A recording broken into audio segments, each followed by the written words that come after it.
जय हिंद बच्चों, मेरा नाम संतोष कुमार मिश्रा है। मैं शासकीय high school police line Shahdol Madhya Pradesh में विज्ञान शिक्षक के रूप में पदस्थ हूँ। आज हम कक्षा 10वीं विषय विज्ञान के कुछ हार्ड स्पॉट्स जो कि चिन्हित किए गए हैं उसके बारे में चर्चा करेंगे। ये हार्ड स्पॉट्स तो हैं ही साथ एग्जाम की दृष्टि से भी बहुत महत्वपूर्ण है, तो आप इनकी तैयारी करें और बहुत अच्छे से समझें। तो चलिए शुरू करें आज की कक्षा। सबसे पहला क्वेश्चन, प्लास्टर ऑफ पेरिस को आर्द्ररोधी बर्तन में क्यों रखा जाना चाहिए और प्लास्टर ऑफ पेरिस की जल के साथ अभिक्रिया लिखिए। इससे रिलेटेड 2-3 क्वेश्चन आते हैं। सबसे पहला क्वेश्चन होता है कि प्लास्टर ऑफ पेरिस क्या है, प्लास्टर ऑफ पेरिस की जल के साथ अभिक्रिया लिखिए। दूसरा क्वेश्चन जो आता है वो आता है प्लास्टर ऑफ पेरिस को आर्द्ररोधी बर्तन में क्यों रखा जाता है, और एक और क्वेश्चन आता है कि प्लास्टर ऑफ पेरिस का उपयोग क्या है, इसका सूत्र लिखिए और इसका रासायनिक नाम लिखिए। तो चलिए सबसे पहले देखते हैं प्लास्टर ऑफ पेरिस जो होता है उसका सूत्र क्या है। तो उसका सूत्र है CaSO4 half H2O। Plaster of Paris का सूत्र है CaSO4 half H2O, और इसे जब जल के साथ इसकी क्रिया होती है तो ये बनाता है जिप्सम CaSO4 2H2O। तो यहाँ दो चीजें क्लियर हुई। प्लास्टर ऑफ पेरिस का फार्मूला है CaSO4 half H2O और जिप्सम का फार्मूला है CaSO4 2H2O। Plaster of Paris को आप लोगों ने देखा होगा, जब किसी की हड्डी टूट जाती है तो जो प्लास्टर चढ़ाया जाता है वो वास्तव में प्लास्टर ऑफ पेरिस ही है, लेकिन प्लास्टर ऑफ पेरिस वो पाउडर फॉर्म में होता है जब उसको लगाया जाता है उसके पहले, और जब वो प्लास्टर ऑफ पेरिस जल के साथ क्रिया करता है तब बना देता है जिप्सम। तो जो आपको दिखाई देता है वो वास्तव में क्या होता है, वो जिप्सम होता है, क्योंकि वो जल के साथ क्रिया करके जिप्सम बन चुका होता है। अब बात करते हैं मेन क्वेश्चन की कि इसे आर्द्ररोधी बर्तन में क्यों रखा जाना चाहिए।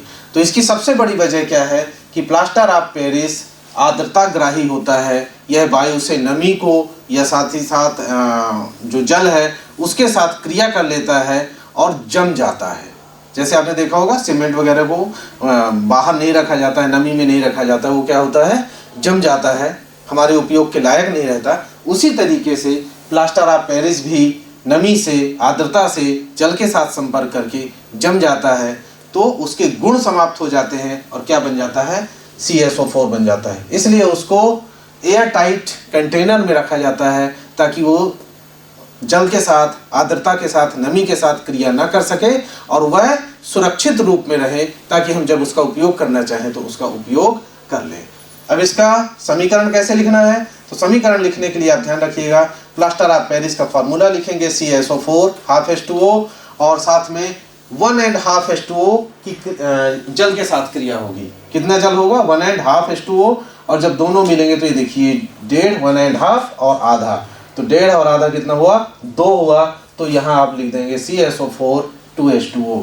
तो ये बहुत सिंपल है। CaSO4 सबसे पहले कितना, half H2O, और इसकी क्रिया करा दीजिए आप 1.5 H2O से, और दोनों मिलके क्या बनाएंगे, देखिए CaSO4 तो ये है ही, ये हाफ और ये 1.5, दोनों मिलके क्या हो गए, 2 हो गए। ये बनेगा CaSO4 2H2O। ये क्या है, ये कहलाता है जिप्सम। तो इससे 2-3 क्वेश्चन आपके तैयार हो गए। अगला, क्लोर क्षार प्रक्रिया क्या है।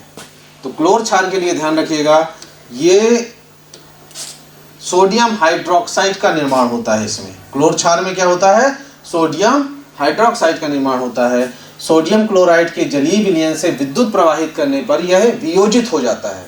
सोडियम क्लोराइड के जलीय विलयन से विद्युत धारा प्रवाहित करने पर यह क्या होता है, यह वियोजित हो जाता है और NaOH मतलब सोडियम हाइड्रोक्साइड का निर्माण करता है, और इस प्रक्रिया में क्लोरीन गैस भी निकलती है, साथ ही साथ हाइड्रोजन गैस भी निकलती है। तो 2 चीजें हैं। क्या बन रहा है यहाँ बन रहा है सोडियम हाइड्रोक्साइड, क्लोरीन गैस निकल रही है, साथ में हाइड्रोजन गैस भी निकल रही है। इसे हम कहते हैं क्लोर क्षार प्रक्रिया। इसमें एक चीज और होता है, इसमें कभी कभी ऑब्जेक्टिव में भी पूछा जा सकता है कि जो क्लोरीन गैस है ये कहाँ मुक्त होती है। तो क्लोरीन गैस एनोड पर मुक्त होती है और हाइड्रोजन गैस कैथोड पर मुक्त होती है। तो क्लोर क्षार में सोडियम क्लोराइड से क्या होगा कि जलीय विलयन में विद्युत धारा प्रवाहित की जाएगी। विद्युत धारा प्रवाहित करने पर ये बनेगा सोडियम हाइड्रोक्साइड और दो गैस निकलेगी, क्लोरीन और हाइड्रोजन गैस। इसे कहते हैं क्लोर क्षार अभिक्रिया। अब नेक्स्ट देखते हैं पीएच स्केल क्या है। पीएच स्केल से रिलेटेड बहुत सारे क्वेश्चन आते हैं, तो आपको इसे अच्छे से समझना है। पीएच स्केल मतलब किसी विलयन में उपस्थित हाइड्रोजन आयन सांद्रता को ज्ञात करने के लिए एक स्केल बनाया गया है, जिसे पीएच स्केल कहते हैं। किसके लिए? हाइड्रोजन आयन की सांद्रता ज्ञात करने के लिए एक स्केल बनाया गया है, जिसे पीएच स्केल कहते हैं। पीएच स्केल में आप कुछ चीज़ों का ध्यान रखिएगा कि पीएच स्केल में 0 से लेकर 14 तक संख्याएं होती हैं। कहाँ तक? 0 से लेकर 14 तक संख्याएं होती हैं। इसमें बीच में होता है 7, जो कि होता है शुद्ध जल का, और इसे हम उदासीन कहते हैं। ये क्या होता है? उदासीन होता है, और ये शुद्ध जल का होता है। ये होता है शुद्ध जल का। अब आपको समझना है कि 0 से 7 और 7 से 14। 7 उदासीन होता है, शुद्ध जल का होता है। 7 से कम और 0 तक ये होगा किसका? ये होगा अम्ल का। किसका? अम्ल। यदि पीएच मान 7 से कम है किसी भी पदार्थ का तो वो अम्ल कहलाएगा। 7 से ज़्यादा है तो ये कहलाएगा क्षार। तो 0 से 7 से कम, 0 से 7 तक ये कहलाएगा अम्ल। 7 उदासीन होता है,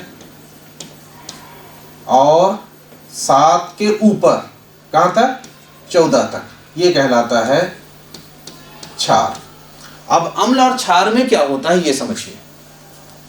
अम्ल में हाइड्रोजन प्लस H+ आयन की मात्रा होती है ज़्यादा।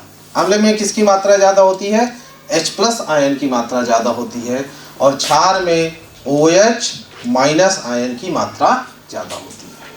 क्षार में H+ आयन की मात्रा ज़्यादा होती है, और अम्ल में H+ आयन की मात्रा ज़्यादा होती है, और क्षार में OH- आयन की मात्रा ज़्यादा होती है। 7 से जैसे जैसे नीचे की ओर चलेंगे ये स्ट्रांग होता जाएगा। 7 से नीचे चलेंगे ये स्ट्रांग होता जाएगा।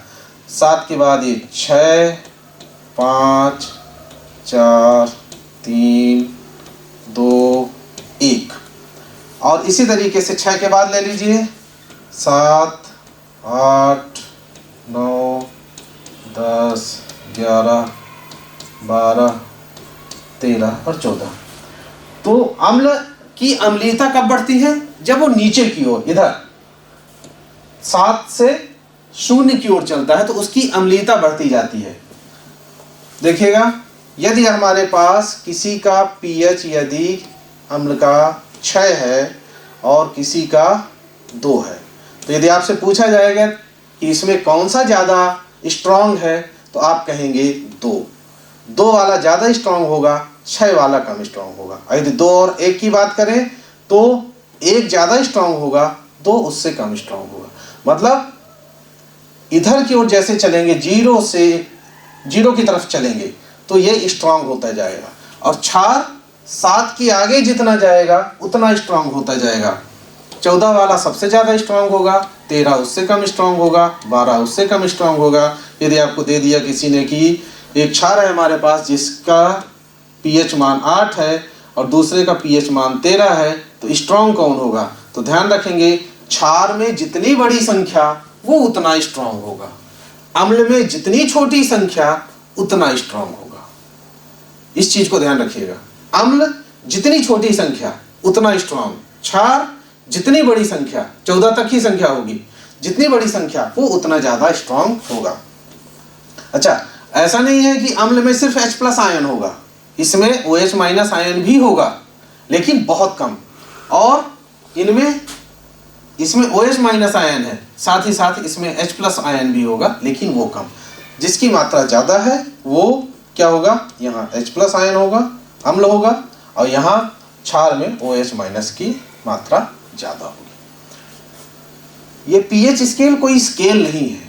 होता क्या है कि हम कोई भी चीज़ लिए, कोई भी पदार्थ लिए और उसको लिक्विड में या स्ट्रिप में उसको हमने डाला, तो उसके बाद जो हमारे पास पीएच पेपर रहेगा उसका कलर चेंज होगा और उस कलर के अकॉर्डिंग हम बताएंगे कि इसका पीएच मान क्या है। ये है इसका कलर। यदि इस तरह से कलर आ रहा है तो ये 0 होगा, 1 2 3 4 5 6 7 ऐसे बढ़ता जाता है और ये 14 का कलर है। तो ये मटेरियल के ऊपर है। मटेरियल में हम चाहे पीएच इंडिकेटर डालें या फिर हम पीएच पेपर का यूज करें, दोनों के माध्यम से उसका कलर चेंज होता है और कलर के आधार पर हम बताते हैं कि इसका पीएच मान क्या है। तो इस तरह से हम पीएच के बारे में बता सकते हैं। पीएच के बारे में मुख्य रूप से जो चीजें हैं वो समझ लीजिए। सबसे पहला, इसमें 0 से 14 तक की संख्याएं होती हैं। 7 जो है वो उदासीन होता है, 7 से कम वाले अम्लीय होते हैं 0 तक, 7 से ऊपर 14 तक जो होते हैं वो क्षारीय होते हैं। अम्ल में H+ आयन की मात्रा ज़्यादा होती है, क्षार में OH- की मात्रा ज़्यादा होती है। जो 7 होता है जो कि शुद्ध जल का होता है वो उदासीन होता है और उसमें H+ और OH- दोनों आयनों की मात्रा बराबर होती है। तो इस तरह से ये पीएच स्केल। अब बात करते हैं पीएच का हमारे दैनिक जीवन में क्या महत्व है। तो इससे रिलेटेड कुछ ऑब्जेक्टिव ही क्वेश्चन आते हैं करना है। सबसे पहला, हमारा शरीर जो है वो किस पीएच लेवल पे काम करता है। तो 7 से 7.8, 7 से 7.8 इस पीएच के बीच में हमारा शरीर सही ढंग से कार्य करता है।